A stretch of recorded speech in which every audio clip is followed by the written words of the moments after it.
अवधूत चिंतन श्री गुरुदेव दत्त. श्री स्वामी समर्थ. आपल्या सगळ्यांचं माझ्या चॅनलमध्ये पुन्हा एकदा स्वागत आहे.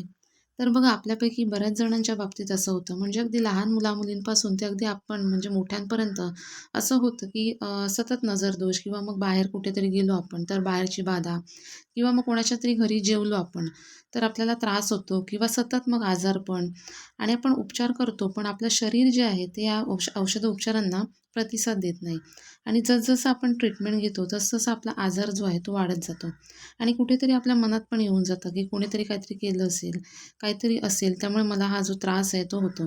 आणि ह्या ज्या गोष्टी आहेत, म्हणजे आपण कुठे बाहेर गेलो तर नजरदोष किंवा मग ह्या ज्या वाईट शक्ती आहेत, त्यामुळे होतं काय, तर मग सतत आपल्याला कुठच्या कामामध्ये यश मिळत नाही, अपयश मिळत राहतं किंवा मग आपण डिप्रेशनमध्ये राहतो, सतत वाईट विचार येत राहतात मनामध्ये, चांगल्या कुठच्या गोष्टी करण्याचं मनात येतच नाही. किंवा काही वेळेला काय होतं बघा, की सतत म्हणजे झोपून राहावंसं वाटतं, फक्त बसून राहावंसं वाटतं. समोर म्हणजे आपल्याला कामं दिसत असतात, तरी पण करावीशी वाटत नाहीत. म्हणजे शरीर आपलं जे आहे ना, ते प्रतिसाद देतच नाही. म्हणजे बघा, काही ना काहीतरी बाधा म्हणजे कोणीतरी आपल्याला सतत मागे खेचतंय. म्हणजे आपल्याला काही काम करूच देत नाही, आपल्याला पुढे जाऊ देतच नाहीये. म्हणजे आपले जे विचार आहेत ना, ते कृतीत उतरूच देत नाहीयेत.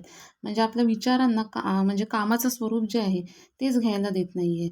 अशा वेळेला काय करायचंय, तर आपल्याला नेहमी 3 वस्तू मी सांगणार आहे, त्या आपल्याला आपल्या जवळ ठेवायच्या आहेत. अगदी झोपताना, बाहेर जाताना, पर्समध्ये, खिशामध्ये किंवा आपल्या घरामध्ये कुठेतरी आपल्याला या वस्तू ज्या आहेत, त्या कायम आपल्याबरोबर ठेवायच्या आहेत.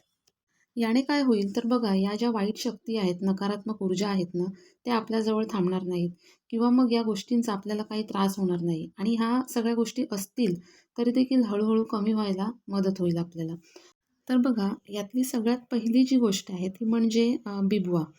बिबवा जो असतो म्हणजे बिबा आपण म्हणतो ज्याला, काळ्या कलरची बी असते अशी. तुम्हाला आता व्हिडिओमध्ये म्हणजे बऱ्याच जणांना माहिती असेल, ज्यांना माहीत नसेल, तुम्ही व्हिडिओमध्ये बघा, तुम्हाला कॉर्नरला दिसत असेल, तर तशी बी असते.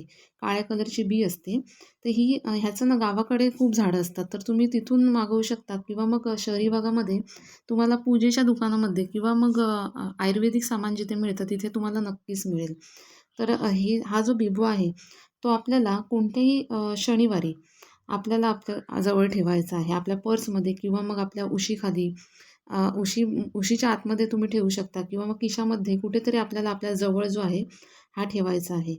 कारण बघा, बिबवा जो आहे तो नकारात्मक ऊर्जा जी आहे ती आपल्या जवळ येऊ देत नाही, लांब ठेवतो. नकारात्मक ऊर्जा जी आहे त्याला आपल्यापासून लांब ठेवायचं काम करतो. आणि म्हणूनच बघा, तुम्ही बघितलं असेल की लिंबू, मिरची आणि बिबवा यांची माळ करून मुख्य दरवाजाच्या बाहेर लावली जाते. ती यासाठीच की नकारात्मक ऊर्जा जी आहे ती घरात येऊ नये. आणि म्हणूनच कोणत्याही शनिवारी आपल्याला हा जो बिबवा आहे तो आपल्या पर्समध्ये, पॉकेटमध्ये किंवा मग आपण जी उशी घेतो झोपण्यासाठी त्या उशीमध्ये तुम्ही ठेवू शकता. जेणेकरून तो सतत तुमच्या जवळ राहील. दुसरी जी महत्त्वाची गोष्ट आहे ती म्हणजे बघा, रुईचं झाड बघा, आता या रुईच्या झाडामध्ये पण बघा 2 प्रकार असतात. एक पर्पल कलरचं फूल असलेलं झाड असतं आणि एक पूर्ण व्हाईट कलरचं फूल असलेलं झाड असतं. तर पूर्ण व्हाईट कलरचं फूल असलेलं जे झाड आहे ना, ह्या रुईच्या झाडाची आपल्याला एक छोटीशी मुळी घ्यायची आहे आणि ती मुळी आपल्याला आपल्या घरी घेऊन यायची आहे. तुम्हाला कोणत्या पण दिवशी मिळेल त्या दिवशी तुम्ही घेऊन या. ह्याच्यासाठी काही वार वगैरे नाही आहे. ज्या दिवशी तुम्हाला दिसेल ते झाड, तर त्या दिवशी तुम्ही ती मुळी जी आहे ती काढून घेऊन या. आणि घरी आणल्यानंतर ती आपल्याला त्याला धूप-दीप दाखवायचा आहे. आणि एक दिवस आपल्या देवघरामध्ये, एक रात्र आपल्याला आपल्या देवघरामध्ये ती ठेवायची आहे तशीच. आणि दुसऱ्या दिवशी तुम्ही मग ती जी रुईची मुळी आहे त्याची तुम्ही तुकडे करा छोटे-छोटे आणि मग ती तुम्ही तुमच्या म्हणजे घरात जितके सदस्य आहेत त्यांच्या मग पर्समध्ये, त्यांच्या पॉकेटमध्ये आणि बेडखाली अशा प्रकारे आपल्याला अशा पद्धतीने आपल्याला त्याचा वापर जो आहे तो करायचा आहे. बघा, पांढऱ्या रुईमध्ये सुद्धा म्हणजे त्याच्याजवळ सुद्धा निगेटिव्ह शक्ती ज्या आहेत त्या येत नाहीत किंवा ज्याच्याकडे ती असते त्या व्यक्तीला स्पर्श देखील करू शकत नाहीत. त्यामुळे बघा, तुमच्या आसपास जवळपास शोधण्याचा प्रयत्न करा. तुम्हाला नक्कीच हे पांढऱ्या रुईचं झाड जे आहे ते मिळेल आणि आपलं काम पण होऊन जाईल. कारण बघा, बऱ्याच वेळेला असं होतं ना, की घरात म्हणजे नवरा-बायकोंमध्ये पण भांडणं होतात आणि आपल्यालाच कळत नसतं की काय कशामुळे होतंय. म्हणजे आपल्याला कधी-कधी शंका येते की कुणी काय केलंय की काय? तर अशा वेळेला तुम्ही हे जे पांढऱ्या रुईची जी मुळी आहे ती आणि एक बिबवा तुमच्या नवऱ्याच्या बॅगेमध्ये किंवा पर्समध्ये पण ठेवू शकता. तुमच्या दोघांमधली भांडणी जी आहेत ती बऱ्याच प्रमाणात कमी झालेली तुमच्या हळू लक्षात येईल. आता यामध्ये तिसरी जी महत्त्वाची वस्तू आहे ती म्हणजे बघा, कोणत्याही एका शनिवारी आपल्याला काळा धागा जो आहे तो घ्यायचा आहे आणि आपल्या घराच्या जवळपास जर मारुतीचं मंदिर असेल तर तिथे आपल्याला हा दोरा जो आहे तो घेऊन जायचा आहे आणि तिथे गेल्यानंतर हा दोरा आपल्याला आपल्या उजव्या हातामध्ये पकडायचा आहे आणि जर तुम्हाला शक्य असेल तर तिथे समोर बसून 11 वेळा हनुमान चालीसा बोलायची आहे. तुम्हाला जर वेळ असेल तर तिथे जाऊन बोला किंवा मग तुम्ही दिवसभर घरी पण हा उपाय जो आहे तो करू शकता. म्हणजे दोरा जो आहे तो उजव्या हातात घेऊन पकडायचा आणि 11 वेळा या दोऱ्यावरती आपल्याला हनुमान चालीसा आहे जी म्हणायची आहे. 11 वेळा जर शक्य नसेल तर 1 वेळा तुम्ही म्हणू शकता. पण जर 11 वेळा म्हणालात तर खूप चांगलं. कारण बघा आपल्याला एक प्रकारे हा जो दोरा आहे तो चार्ज करायचा आहे. त्यामुळे जर तुम्ही 11 वेळा बोललात तर त्याचा रिझल्ट जो आहे तो तुम्हाला खूप चांगल्या पटीने मिळेल. आणि म्हणूनच वेळात वेळ काढून तुम्ही 11 वेळा हनुमान चालीसा जी आहे ती या दोऱ्यावरती म्हणण्याचा प्रयत्न करा. त्यानंतर हा जो दोरा आहे तो तुम्ही हनुमानजींच्या मंदिरात घेऊन जा. जर तुम्ही तिथेच बसून बोलणार असाल तर काही हरकत नाही. पण जर घरी करणार असाल तर मग हनुमान चालीसा बोलून झाल्यानंतर हा जो दोरा आहे तो तुम्ही हनुमानजींच्या मंदिरात घेऊन जा आणि त्यांच्या पायाला आपल्याला लावायचा आहे हा.